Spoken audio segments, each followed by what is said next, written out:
Nous continuons notre petit parcours de réflexion sur la prière « Viens Esprit Créateur ». Et si vous avez la petite image avec l'ensemble de la prière, nous arrivons aujourd'hui au 4e paragraphe. « Mets ta lumière en nos esprits, répands l'amour en nos cœurs, fortifie par ta puissance éternelle l'infirmité de notre corps. » Donc là, il s'agit de l'action du Saint-Esprit qui est centrée sur le croyant, et on nous fait comprendre à travers cette prière que l'Esprit Saint touche à la fois l'esprit, le cœur et le corps. Mets ta lumière dans nos esprits, l'amour en nos cœurs et la force dans nos corps. C'est une belle prière. Et le Père Cantalamessa, dans son livre, là je prends la grande feuille, fait remarquer que Saint Bonaventure explique que l'Esprit Saint possède 3 propriétés. Il est à la fois vérité infaillible, charité généreuse et puissance indépassable. Et on retrouve les 3 étages en quelque sorte dont il est question dans la prière. En tant que vérité suprême, c'est de lui que procède la splendeur d'une intelligence animée par la foi. En tant que charité suprême, c'est de lui que procède l'amour d'une sainte bienveillance. Et en tant que puissance suprême, c'est de lui que procède la vigueur d'une fermeté robuste. Voilà, donc c'est un passage qui nous parle beaucoup. C'est une prière que nous pouvons faire souvent. Esprit Saint, mets ta lumière dans nos esprits, la charité dans nos cœurs et fortifie nos corps. Si l'on regarde chacun de ces 3 aspects maintenant, on voit que, on ne va pas s'attarder de trop, mais on voit comment l'Esprit Saint allume. Il y a un paragraphe intitulé « Mais en fait, quelle lumière l'Esprit Saint allume-t-il » L'Esprit Saint vient nous faire connaître les profondeurs de Dieu, ce qui concerne Dieu, les dons gracieux que Dieu nous a faits. Et ces profondeurs de Dieu, à la lumière du Nouveau Testament, on comprend bien qu'il s'agit des personnes même de la Trinité, la vie intime de Dieu qui se déroule entre le Père, le Fils et l'Esprit Saint. Telle est la lumière la plus profonde que l'Esprit Saint nous communique, de mieux connaître la Trinité. Et puis l'Esprit Saint vient encore nous recentrer sur Jésus, le Christ, lui qui a dit « Je suis la lumière du monde ». Et donc nous connaissons mieux Jésus par l'Esprit Saint. Et encore l'Esprit Saint éclaire notre destin. C'est particulièrement frappant lorsqu'on est éclairé par l'Esprit Saint d'avoir en nous cette perception de d'où nous venons, où nous allons, quelle est notre situation exacte en Dieu et dans le monde. Et puis l'Esprit Saint vient allumer sa lumière dans notre esprit à travers la lecture des Écritures. Il nous fait comprendre de façon nouvelle les Écritures, la parole de Dieu. C'est d'ailleurs un signe très net concernant une personne qui reçoit l'Esprit Saint. D'un seul coup, elle se met à lire les évangiles et la Bible comme si c'était une parole qui lui était personnellement adressée. Elle a l'impression de pénétrer à l'intérieur de cette révélation. Donc quand nous demandons au Saint-Esprit, mets ta lumière dans nos esprits, c'est tout ça que nous lui demandons. Fais-moi connaître la Trinité plus profondément. Aide-moi à connaître et à aimer Jésus, à comprendre qui je suis, et puis à mieux me nourrir des Écritures. Et les pères orientaux ont particulièrement souligné que pour être illuminé, pour être dans la lumière, il faut sans cesse se purifier, ce qui rejoint la béatitude « Heureux les cœurs purs, ils verront Dieu ». Mais d'après saint Paul, nous avons reçu l'Esprit de Dieu pour connaître les dons que Dieu nous a faits, mais malheureusement l'Esprit trouve un obstacle décisif sur son chemin, c'est notre volonté propre, c'est l'homme psychique, comme dit Paul, qui n'accueille pas ce qui est l'Esprit de Dieu. Et l'homme psychique, c'est-à-dire l'homme animal, est celui qui se laisse conduire par ses instincts, ses pensées, ses désirs. Et si l'on ne supprime pas cet obstacle, si l'on ne dépasse pas ce stade de l'animalité, on reste alors dans l'ignorance et fermé à la lumière de l'esprit. Ces mondes que l'esprit révèle à notre esprit nous restent inconnus pour toujours. Donc les pères ont résumé la réponse en une parole: il faut se purifier. Et voici une citation par exemple de saint Basile le Grand qui dit: se purifier de la laideur pétrie par le vice, revenir à la beauté de la nature et pour ainsi dire à l'image royale par la pureté, restituer sa forme primitive, c'est la seule manière de s'approcher de l'Esprit Saint, du Paraclet. L'homme charnel qui n'est pas exercé la contemplation, la partie haute de son âme, laquelle se trouve plutôt enfouie tout entière, comme en un bourbier, dans les pensées de la chair, cet homme-là n'arrive pas à lever les yeux vers la lumière spirituelle de la vérité. C'est pourquoi le monde, c'est-à-dire la vie esclave des passions charnelles, ne reçoit pas la grâce de l'esprit, pas plus qu'un œil malade peut recevoir la lumière d'un rayon solaire. Le deuxième aspect, Esprit Saint répand l'amour, la charité dans nos cœurs. On se souvient que saint Paul, dans la lettre aux Romains, nous dit: l'amour de Dieu a été répandu dans nos cœurs par le Saint-Esprit qui nous fut donné. C'est-à-dire qu'il y a un changement radical qui s'opère au plus profond du cœur humain. Et si l'homme auparavant regardait Dieu avec le regard suspicieux et hostile que l'esclave porte envers son maître, il peut le regarder maintenant comme un allié, un ami, comme un père auquel il s'adresse. Abba, Père. Et c'est tout l'agir chrétien qui est alors transformé.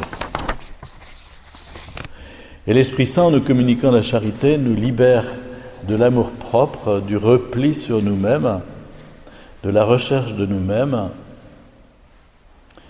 La considération de l'Esprit Saint lumière conduit à toute une vision cohérente de la vie chrétienne. Il faut commencer par se purifier des passions, surtout les passions impures, qui sont celles qui lient le plus à la matière et à la chair, parce qu'elles obscurcissent l'esprit et l'empêchent de recevoir l'illumination du Paraclet. Les pères orientaux sont particulièrement unanimes sur ce point. Le thème de l'Esprit Saint lumière étant spécialement développé en Orient, plus encore qu'en Occident.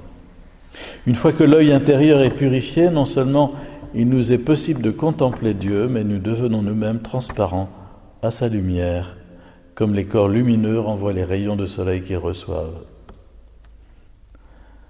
Et notre rôle, alors, dans ce processus qui nous fait passer de l'amour de nous-mêmes à l'amour de Dieu, consiste à accompagner l'Esprit Saint.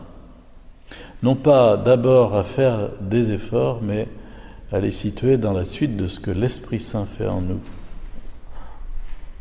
Et enfin, troisième étape, Esprit Saint, fortifie par ta puissance éternelle l'infirmité de notre corps. Le mot infirmitas en latin veut dire à la fois faiblesse et puis maladie. Et donc ce que l'on demande à l'Esprit Saint, c'est de nous fortifier et de nous guérir, la force et la guérison.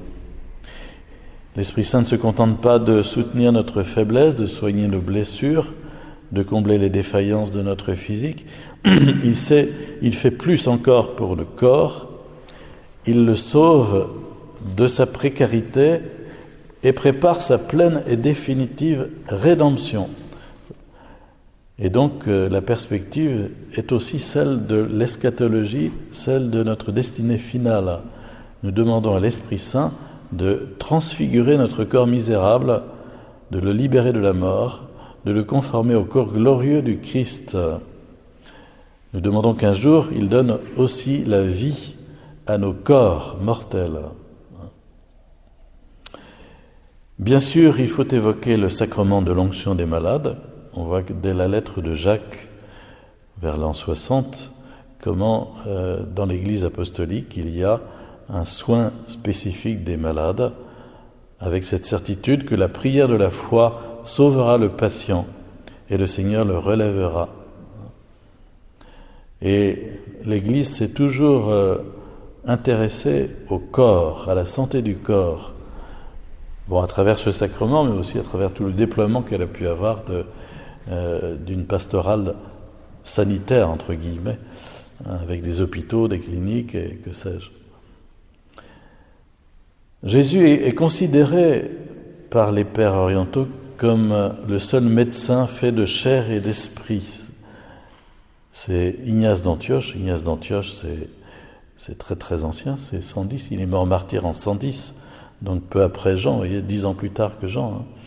Il dit ceci, Jésus est le seul médecin fait de chair et d'esprit. Il est donc capable de soigner les âmes aussi bien que les corps.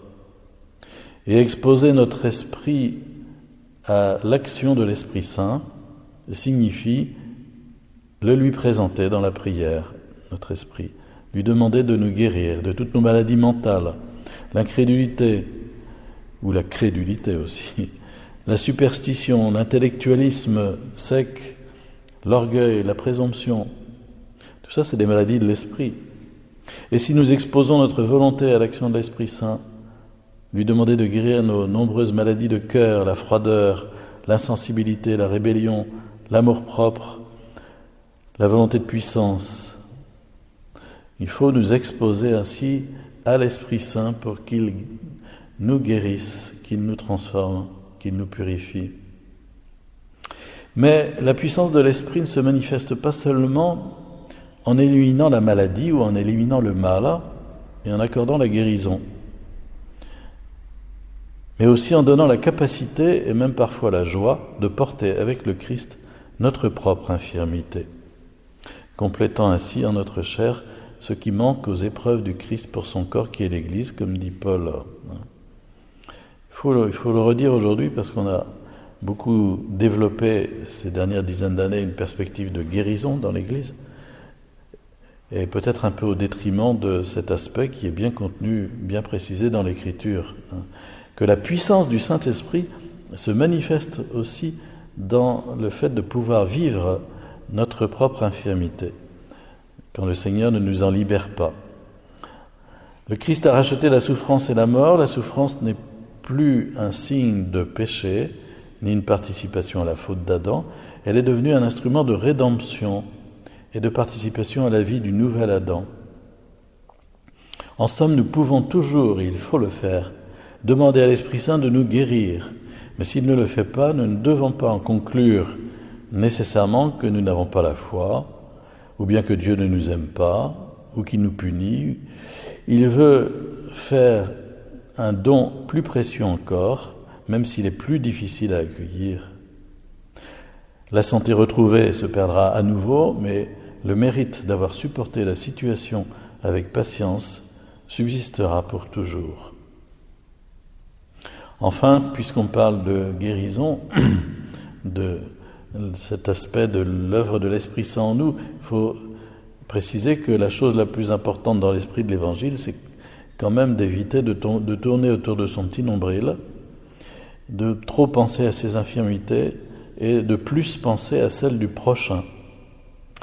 Les saints acceptaient de mal se porter, mais ils ne supportaient pas que les autres se portent mal. Ils hésitaient à prier pour leur propre guérison, mais ils se montraient très audacieux quand il s'agissait de la guérison des autres. Irénée, évêque de Lyon au IIe siècle, 177, dit que l'Esprit Saint est l'aubergiste, conformément à la parabole du bon samaritain, l'aubergiste à qui le Christ, bon samaritain, confie l'humanité tout entière pour qu'il en prenne soin. Voilà 3 aspects de l'œuvre de l'Esprit en nous, cette fois-ci. L'Esprit qui illumine notre intelligence, qui inonde notre cœur de charité et qui fortifie notre corps. Nous allons terminer en reprenant l'ensemble de la prière. Viens en nous, Esprit créateur, visite l'âme de tes fidèles, emplis de la grâce d'en haut les cœurs que tu as créés. Toi qu'on nomme Paraclet, don suprême de Dieu, source vive, feu, amour et onction spirituelle, multiforme dans tes dons, doigt de la droite de Dieu, promesse solennelle du Père, tu mets la parole sur nos lèvres. Mets ta lumière en nos esprits, répands l'amour en nos cœurs, fortifie par ta puissance éternelle l'infirmité de notre corps. Repousse l'adversaire au loin, sans tarder, donne-nous la paix. Avec toi, notre guide, nous éviterons tout mal. Fais-nous connaître le Père, fais-nous connaître aussi le Fils, fais-nous croire en toi, qui est l'Esprit du Père et du Fils. Amen.